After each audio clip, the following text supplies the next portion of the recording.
we're going to discuss 4 very popular and commonly purchased reef fish that I believe will surely die in your modern reef tank. So what do I mean by a modern reef tank?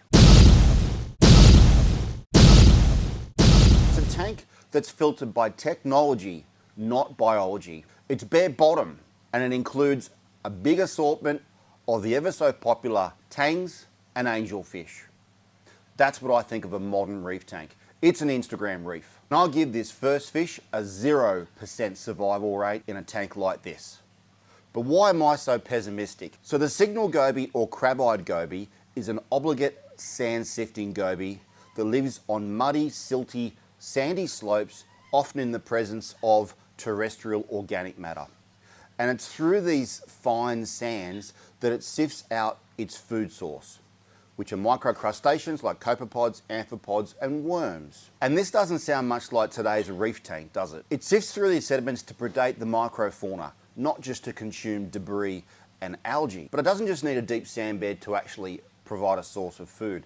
It also requires the sand bed to create an actual burrow itself, underneath usually sort of rubble and coral pieces. And it's within this burrow it takes safety from the activities of larger, more boisterous and often predatory fishes. And it's the angels, tangs and wrasses that are often kept in these modern reef tanks that will surely scare the bejesus out of this tiny sand-sifting goby. Now, signal gobies will not take commercial foods, although I have heard one report of them being hand-fed from a siphon thawed Mearis shrimp on a daily basis. That fish eventually starved when its feeding was missed for one day.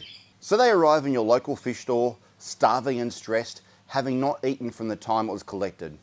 And if you have a modern reef tank, do not buy this fish. It will die. But if this is the case, how am I successfully keeping a signal goby in one of my aquariums, and have done so for the last 5 months without actually ever directly feeding the fish once? Well, to find out the answer to that, you'll have to watch this video up here next, but I think you should watch the rest of this one beforehand. So be honest, how many Copperband butterfly fish have you killed? Well, I've killed 3 in my tanks over the years, and I currently own none. But with up to 2.5 million reef keepers in the USA alone, and considering that probably about 50% of those have actually kept or are thinking about keeping a Copperband butterfly, we can only guess on the hundreds of thousands to millions of Copperband butterflies collected and sold and put into people's reef tanks every year. But Copperbands don't care about a sandbed. So why do our modern reef tanks kill them so readily? So I believe it's to do with the ridiculous amount of time that Copperband spends psychoanalyzing whether or not it's going to thinking about taking a bite out of that food morsel that's possibly just sitting there in front of it. And that psychoanalyzing character trait of Copperbands is fine if that food morsel that you're considering is a nasty aptasia anemone that, well, no one else wants to eat. But not so great if it's a tasty Mearis shrimp that fast and feisty flame angel also wants to take a bite out of. And then, when your Copperband has consumed all the aptasia in your tank, it will slowly starve to death. And that's if it's not stressed. So if your modern reef tank contains tangs, especially zebrasoma tangs, and angelfish such as the regal with a similar body shape to your Copperband, then it's quite likely that your Copperband will cower in a spot of the tank deemed acceptable by those tangs and angelfish, and not even decide to even think about psychoanalyzing the thought or the very possibility of even taking a bite at all. And as we know, a fish that doesn't eat doesn't poo, and I think we know the end of that story. So you can keep a Copperband butterfly fish, but not in a modern reef tank. So to keep one successfully, you should not keep it with those aggressive tangs and angels, but rather a peaceful tank containing schooling planktivores that will no way get in the way of your Copperband thinking about maybe deciding and psychoanalyzing to take a piece of that clam which is sitting directly on the ground right near it. So my next fish on this list of no-go fishes for the modern reef tank is not actually a single species, but a group of fishes dictated by their sleeping habits. And the wrasse of the genus Halichoeres and Chorus are wrasses that love to sleep underneath a comfy blanket of fine, fine sand. So this includes the much purchased Mearis Rat, kept for the hope of coral parasite control. And this is a job that it does do quite well. However, reports of Mearis Rat becoming cantankerous and cranky, boisterous and a little bit too brave, and sending themselves up and out of the tank only to desiccate on the carpet of the living room floor are becoming common. And I know how I feel after a bad night's sleep. Well, imagine how those wrasse, those halicories and chorus wrasse feel after a day out there hunting flatworms, only to find that they can't retire into a comfy, comfy bed of deep, fine sand. So it's no wonder that these wrasse turn sleep deprived and aggressive, tired and troublesome, and eventually go carpet surfing on the living room floor. But I hear you saying, install a net screen cover over your reef tank. And yes, that will keep your psychotic wrasse from jumping out of its comfortless home, but wouldn't it be much better to provide it with what it actually wants and needs, which is a deep bed of sand? No?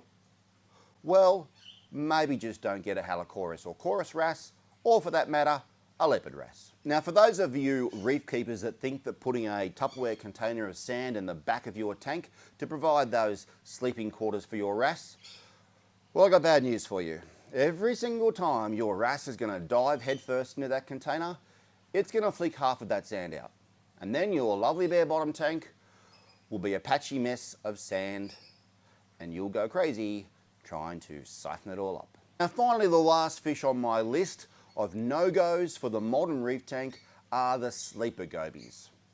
Now I know, you've heard that these gobies are fantastic for sifting through the sand, turning the layers over and keeping it nice and sparkling white. And yes, they will turn your sand over, bury that scungy top layer and keep it clean looking. That is until they starve to death. Just like the signal goby we've already spoken about, the sleeper gobies sift the sand for nutrition. But that doesn't mean that it's content eating the dingy crap and detritus built up in your sand, nor the cyanobacteria and dinos growing as a result of the seesawing of phosphorus and nitrogen as a result of you striving for the ultimate coral tank parameters. These guys want pods and worms and pods, not cyanos, dinos and crap. And although sleeper gobies are a little more inclined to take frozen foods from the water column, certainly compared to the crab eye or signal goby, I ask this of you, fellow modern reef tank keepers.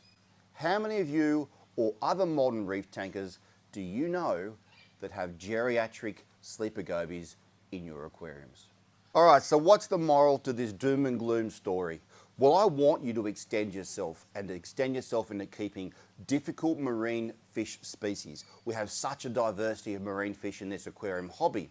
However, we must respect those fish for what they are and not for what we think they can do to our aquarium. But if all this sounds like it's just a bit too much, then I think you should stick with the tangs and angelfish. And if you're ready to branch out beyond the Instagram modern reef tank into something that's a bit more natural, then this is the video that you should watch next.